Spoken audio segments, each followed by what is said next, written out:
तारा शेरावाली दा बोल सांचे दरबार की जय। अथ अष्टादशो अध्याय। सुखदेव जी के प्रति राजा जनक का उपदेश।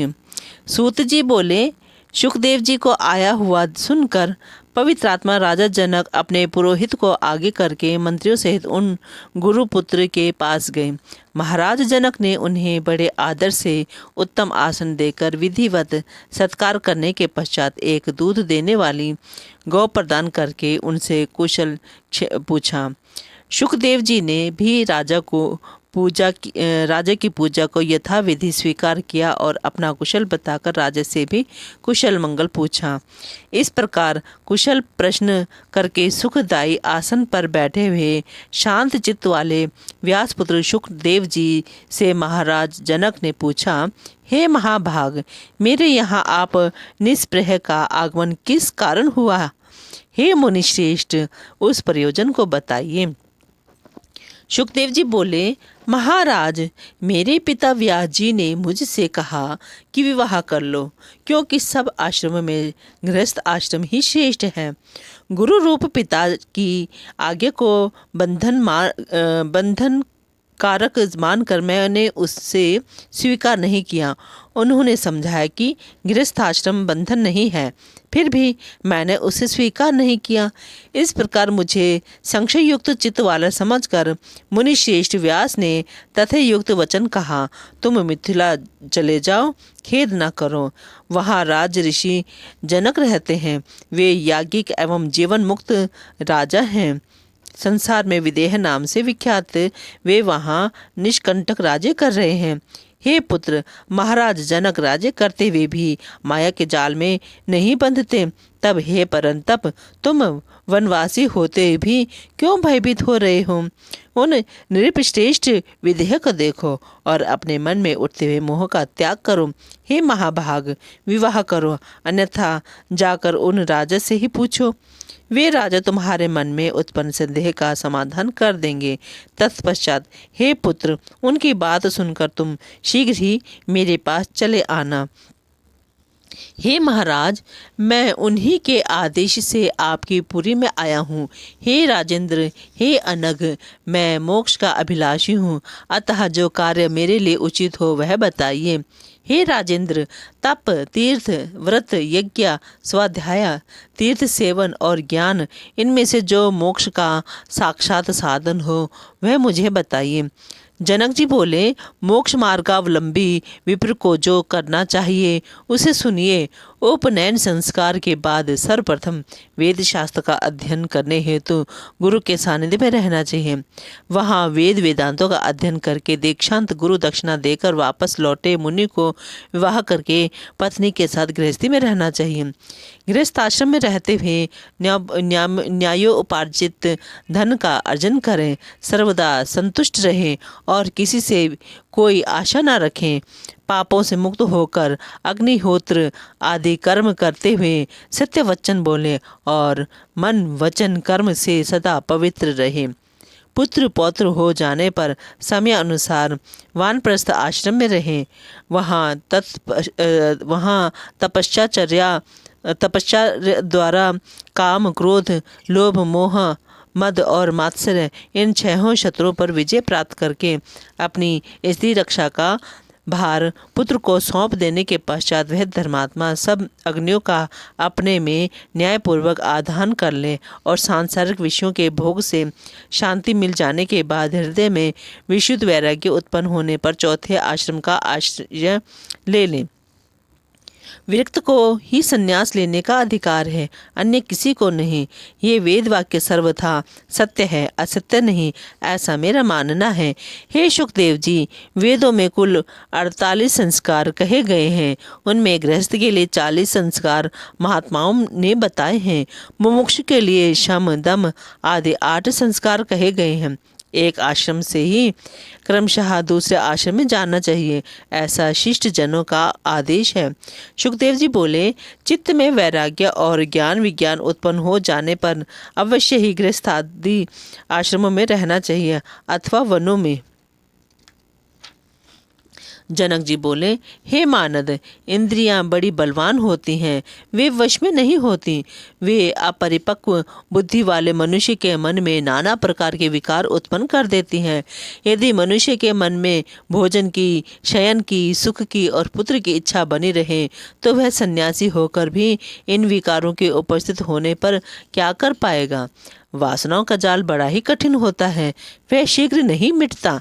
इसलिए उसकी शांति के लिए मनुष्य को क्रम से उसका त्याग करना चाहिए। ऊंचे स्थान पर सोने वाला मनुष्य ही नीचे गिरता है, नीचे सोने वाला कभी नहीं गिरता।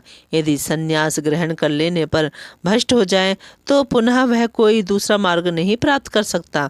जिस प्रकार चींटी वृक्ष की जड़ से चढ़कर शाखा पर चढ़ जाती है और वहां से फिर धीरे धीरे सुखपूर्वक पैरों से चलकर फल तक पहुंच जाती है, विघ्न शंका के भय से कोई पक्षी बड़ी तीव्र गति से आसमान में उड़ता हुआ और परिणामतः थक जाता है, किंतु चींटी सुखपूर्वक विश्राम ले लेकर अपने अभीष्ट स्थान पर पहुंच जाती है।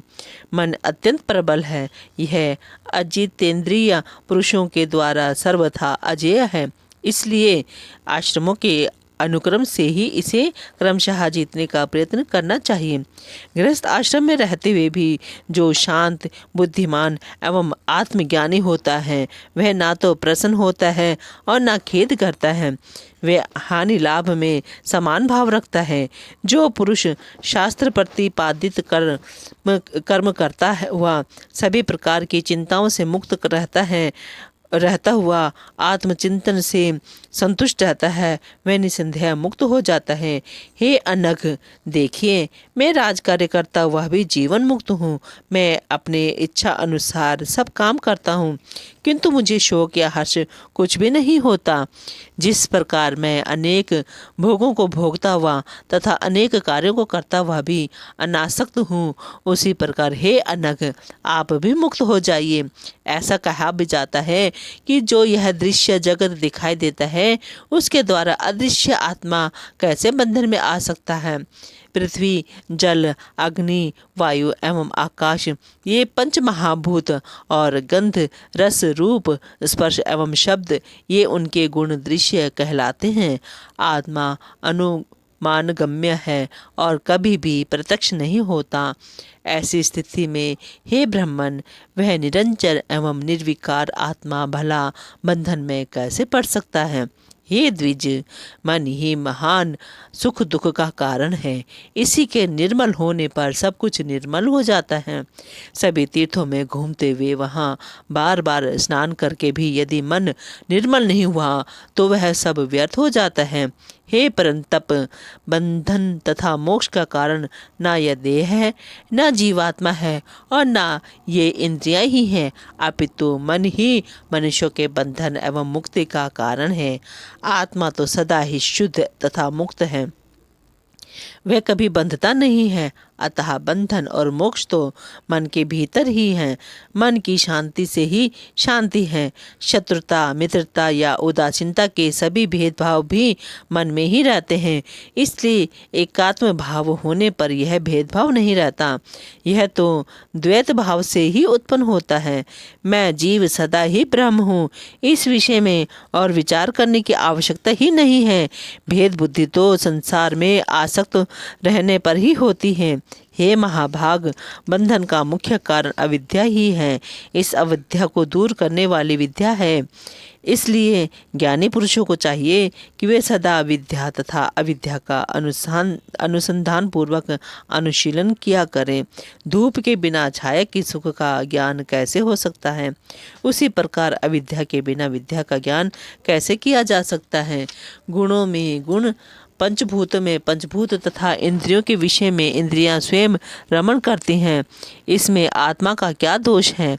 हे पवित्र आत्मन, सबकी सुरक्षा के लिए वेदों में सब प्रकार से मर्यादा की व्यवस्था की गई है। यदि ऐसा ना होता तब नास्तिकों की भांति सब धर्मों का नाश हो जाता। धर्म के नष्ट हो जाने पर सब कुछ नष्ट हो जाएगा और सब वर्णों की आचार परंपरा का उल्लंघन हो जाएगा। इसलिए वेदोपदिष्ट मार्ग पर चलने वालों का कल्याण होता है। सुखदेव जी बोले, हे राजन, आपने जो बात कही उसे सुनकर भी मेरा संदेह बना हुआ है, वह किसी प्रकार से भी दूर नहीं होता।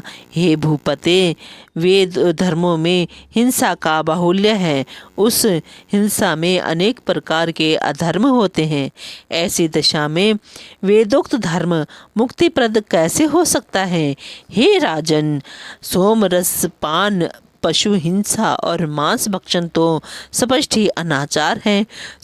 सौत्रामणि यज्ञ में तो प्रत्यक्ष रूप से सुरा ग्रहण का वर्णन किया गया है। इसी प्रकार द्यूत क्रीड़ा एवं अनेक प्रकार के व्रत बताए गए हैं।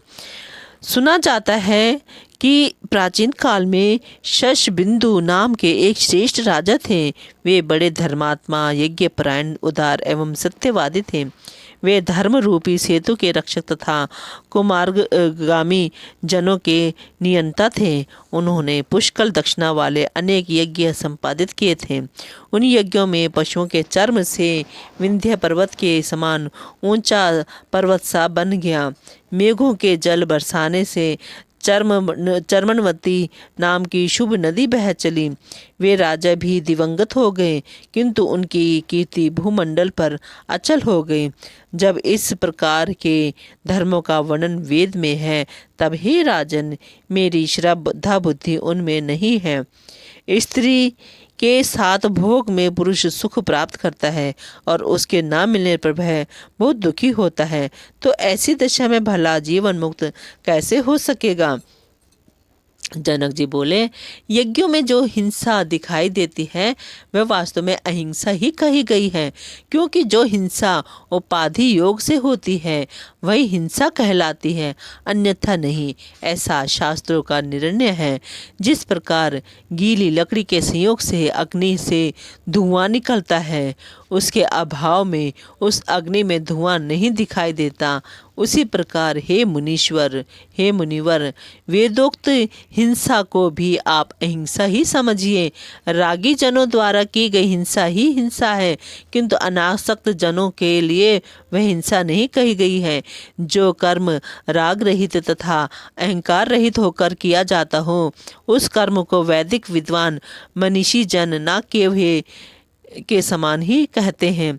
हे द्विज श्रेष्ठ, रागी गृहस्थों के द्वारा यज्ञ में जो हिंसा होती है वही हिंसा है। हे महाभाग, जो कर्म राग रहित तथा अहंकार शून्य होकर किया जाता है वे जितात्मा मुमुक्षु जनों के लिए अहिंसा ही है। जयकारा शेरा वालिदा बोल, सांचे दरबार की जय।